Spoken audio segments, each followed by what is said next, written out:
What's up, everybody, and welcome to a bakery next door to the Clifton Park gym, where I have an amazing member, Deb, and our franchise partner, Christa, here. And we're so excited to be able to talk to you guys about, Deb, we're going to focus really on your story and, talk about how you've stepped into becoming a role model that you never thought you would. But I want to start with Clifton Park first, and I want you to quickly tell your story around Clifton Park and how you got here. And then we'll kick it over to Deb and we'll talk about how she got here. Yeah, how much time do you have? No, Clifton Park, it just happened. I was a member. I've been an athlete my whole life, and then I was a mom. And when you're a mom, you don't always have an identity anymore. And I've been to so many gyms. We moved across the country with my husband's pharmaceutical career, and I moved back to Holly Springs, North Carolina, and I went to this gym that everybody was talking about. Just had ACL, like major reconstruction, and everybody's talking about Burn. I'm like, I gotta go to this Burn place. So I tried it out, walked into this place and just saw so many different types of people, being an athlete myself, coaching, all these women from all different stages and walks of life and fitness levels were doing anything they wanted, and they felt so confident doing it. And I'm like, I love this. I want to be a part of this. I want to bring this back to where I grew up, because there wasn't a Burn up in the Albany Capital District area in New York. So I brought it to my husband and said, hey, I got this crazy idea. I want to open a Burn. I want to share what Burn did for me. It made me, again, have an identity. Like, I felt like an athlete again when I got in there. Even with 4 months post-op, I could still do stuff. And it just gave me an identity, not just as a mom, which, you don't get the accolades for, you don't get pats on the back for anything. So I would go to Burn and I felt great about myself again. And I'm like, this is what I want to do for other women. And Burn Boot Camp Clifton Park happened. Clifton Park was born. Yeah. It was born. Yeah. And so zoom me into the moment, Deb, where you came to Burn and then when you guys met. So I came to Burn prior to COVID on a 6-week promotion. I came in every night for 6 weeks at 6:30 camp, dedicated. I ended up joining after that, and then COVID happened, so obviously nobody came to Burn. A couple months later, ended up out in the parking lot in my parking spot, working out under the sun coming up and the birds chirping, and I've never looked back. I used to debate, do I want to get up in the morning? Do I want to go to the gym? Do I not want to go to the gym? When I go to bed at night, there's never a debate. It's like getting up, brushing my teeth in the morning. It's part of my day. I go to the gym, I come to Burn, I go home, I shower, I go to work. It's just part of my day. Was it always that way? Or was your family, I know that you have sisters in the building too, and I'm sure you'll talk about how you roped them in, or they roped you in. I'm not sure. I'm excited to explore that. But was your family always that way? A lot of times you hear like, we were fitness people or we weren't fitness people. What was your family? So I was the fitness person in my family. Okay. I've been going to the gym for probably 25 years, not to the extreme that I do now. Not that I go to an extreme, but I do my Monday through Friday. Like I said, it's part of my day. It's part of my routine. But I always was going to the gym, but I kind of would beat myself up. Do I want to go today? Do I not want to go today? Do I want to go today? I would feel better after I went, but I just never had the motivation or the community that Burn has brought into my life. So when I started at Burn, I knew it was different. Mm-hmm. My daughter, Christy, is actually the original Burn member in our family, and she knew that I would love it, so she brought me here on a trial pass, and that was how I found Burn. But don't let Christy tell you, she was not the original workout guru in our family. It was always me. Okay. I was a big cardio person. I did a lot of cardio, so when Christy said, you would love it, Mom, I'm like, I can't pick up a 10-pound weight. I pick up 5s and I pick up 3s at the gym. And she's like, you can pick up a 10. You can pick up a 10, Mom. How is your, on that thread that Deb just brought forward, how is like your perspective of weightlifting? And, over time, being an athlete, talk to me about that, and I want to hear more about weightlifting when I come back to Deb, because I think it's a very important topic that people oftentimes will run from, because they're scared of it a little bit, and we want to lower that barrier of entry. Oh, yeah, exactly. I mean, I was a college soccer player. I played right here in Albany at St. Rose, and I had a scholarship, and the soccer was my life. Cardio. Once I had kids, and then I'm like, wow, you know what? I need to start like lifting weights because I'm carrying these kids and groceries and all the things. I'm like, I'm gonna, join a gym, and then I did. And then when I got to Burn, it was like such a great mix of the two, but still cardio. And like I've had 4 knee surgeries, 2 ACLs. I have 2 herniated discs in my back. I'm a hot mess from all of my athletics, but every doctor I see when I do have like a flare up, they're like, wow, you are so strong. Most people would be like on the floor, like when, on the couch, just complaining that they can't move. He's like, I can't imagine that you actually like go to a gym and do what you do with the injuries that you have. And I'm like, oh yeah, I'm not stopping. But he said, what I've done is I've strengthened everything around my injuries because of the weightlifting that I do and everything, the whole mix of it. So, I just turned 50 and I'm like, you get onto that other side and you're like, strength training is really important for your bones. Yep. Yeah, it definitely is. It definitely is. So Deb, you have that same, you obviously know that strength training is important, and you started off with being a little bit nervous to pick the 10 pound weights up, and now, judging by your arms, judging by the level up games that you did, I'm looking at Deb's packet here. I'm proud of this because you just gave this as a presentation at your job and it talks all about Burn Boot Camp and how you're becoming, a strong individual for your family and your friends and, for yourself and your home and your community and things you love to do like gardening and working and all these things. Like she's saying that this is the reason I need muscle now, right? So you went from 10 pounds and kind of being a little bit nervous about it to like, now I'm picking up weights because of all these muscles that I'm trying to build in my life. These muscles are metaphors to you, aren't they? They are. Okay. They are. Everything, my family, my job, my workout, my mindset, that is all equally as important to me. I'm a very happy person. I am turning 60 in 6 weeks, and I'm proud of how I feel. I'm proud of the fact that I don't take any medication. I don't take blood pressure, cholesterol. People are impressed when I tell them I do the gym 5 days a week, and I show them videos of things that are done at Burn, and that I can do it. I'm proud that my grandkids see me do this. My grandkids, I want to be a role model for them. It just, like I said, it's just part of my day. It's part of my mindset. It's non-negotiable.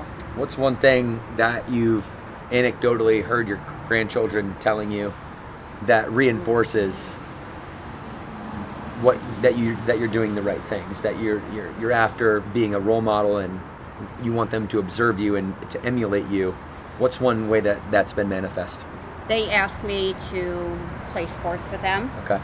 They asked me to take hikes with them.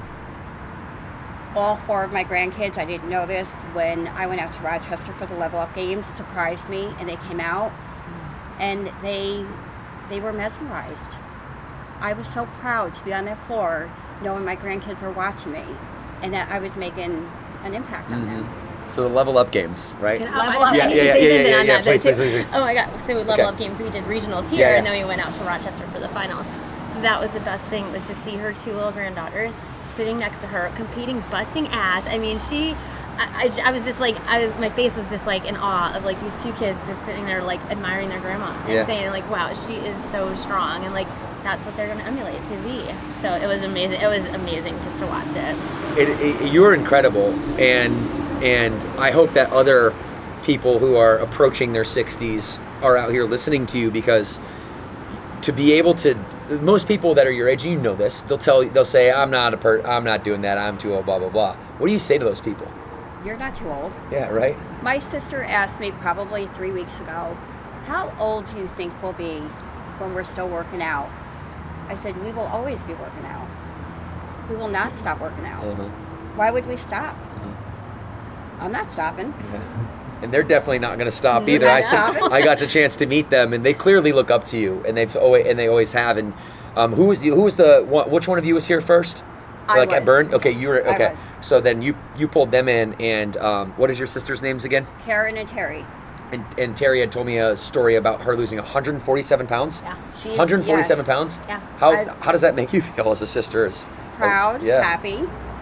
We were worried for my sisters, their health. I tried for many years, Devin, to get them to come to the gym. No interest. My girls had an intervention and talked to them about Burn. And they came in the back in the parking lot and worked out back, and my sister Terry went home and said, there's no way I'm doing this, but I committed to 30 days. My sisters will never stop working out either. That's the impact it has made on them.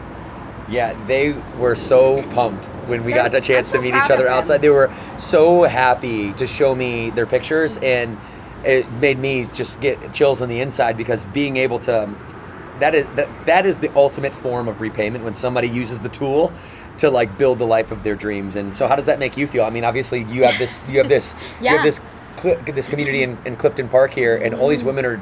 Especially these three crazy Yeah. sisters, they're all Yeah. doing it together at your gym. How's that feel? It just makes my heart so full. This is exactly why I did this. You know, you don't do anything for. If you're doing things for the fame and the fortune, you're not doing it for the right reasons. And this is why I wanted to bring Burn here, because I knew it was going to change lives. And Deb shows you that it can be span all generations. It's not just, and her grandsons even like come My here. grandson did date night with me here. Oh, really? My 15-year-old grandson actually did date night here. Not too many grandsons probably would do date night with their grandmother. No. Period, right? Right. Yeah. So it's just such a great place where anybody can come, and no matter what, we're gonna meet you where you're at, no matter what. And it shows with your sisters where they started and where they came from. I was here your first day when you and Amy walked in, and they just looked so scared and timid on the floor, and I was just like, "Hi, I'm Christa. Nice to meet you." And then from there, it just like. The whole family's here, so Yeah. it's awesome. It's a true family affair, Love that's it. for sure. And you did the Level Up games too, right? So I did. You have that actually as the cover. Is that at the Level Up games? I see the shirt. Yes, that Yep. was. I see the that shirt. was in Rochester. Okay. Well, I love this little pamphlet. This is like super cool. I need to make me one of these, by the way. And you're on the cover of the Level Up games. What does that mean to you right here? This picture mean to you? Commitment. Just on Mondays. I was Okay. committed. It was a lot of work. I was proud. Very proud of myself. I never had the big transformation story like my sisters did, but my sisters make sure they remind me every day that I don't have the transformation story, but I have the story. Mm-hmm. They remind me all the time. Because they'll hear people say, "Oh, I saw your transformation story. It's amazing." And then they'll always say, I know you have your story. You don't think you have your story, Deb, but you have your story. Mm-hmm. Well, isn't it much more mental and emotional than physical? Like, I'm sure that, seeing yourself in this picture, you feel like a physical specimen, but I don't, though. Well, okay, explain that. I guess I don't, until like I said, I saw things that were written about me, the Level Up games. I didn't view myself as an athlete. Okay. I didn't view myself as a role model. I try now, after seeing these things that were written about me and the way I looked in the pictures and the performance that I did, I try to remember that is me. I am an athlete. I am a role model. Mm-hmm. What are some of the things that you saw written down about you that really pulled at your heart? I saw the word inspiration a lot, dedication, preparation. From the members here? Yeah. You guys, From my family. From your family? My grandson told his daughter, or I'm sorry, not my grandson, my son-in-law told his daughter who is 6, "Isn't it great to see Grandma work so hard?" Yeah. That really made me feel. That's the one that moves. That's the one that moves the heartstrings a little bit, isn't it? Yes. Yeah. Well, I have a grandson, Nicholas. He's 13. He was born without his pectoral muscle, so since he was a baby, has had physical therapy. He's doing great. He plays football. He plays baseball. He plays soccer, but he's missing his major muscle in his chest. And my goal for this upcoming year is I'm going to organize a 5K fundraiser for Poland syndrome, because people are not aware of Poland syndrome, and that's what he has, is Poland syndrome. And I decided after I did the Level Up game, I could do anything. So I'm going to organize a 5K, and I'm going to raise money for Poland syndrome. it's amazing. That's my goal. This physical feat that you put yourself through that gives you the confidence to do more than you ever thought you could. And I never thought I would do it. Yeah. I never thought I would do this. This one here. I mean, you have Level Up games now. We started Level Up games a couple years ago. It's a newer thing in the organization. We saw athlete games for our trainers, and we wanted to keep the security of that because we thought that was very important to protect that competitive lane for the people who come from hyper competitive environments like and then it gets ripped from them, and then they're like in the real world, like, what do I do with my hands? I don't know what to do in the real world. We thought that was important, but then we also thought it would be amazing to have a member version. It was no less competitive, but also gave you an opportunity to do this at your gym now. Yeah.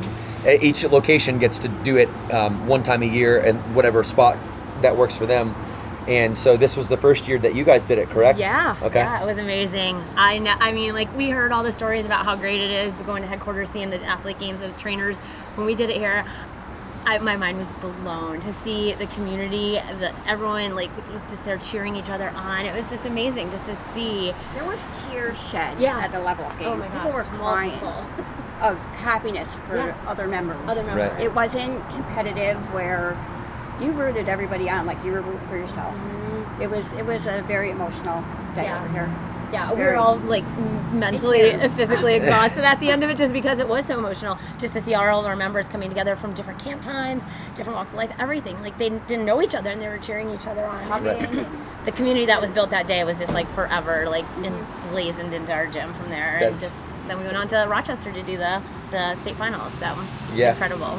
Yeah, that was really cool. I get to head over there tomorrow and get to hang out with them. And Nice gym. Yeah, I'm excited to go.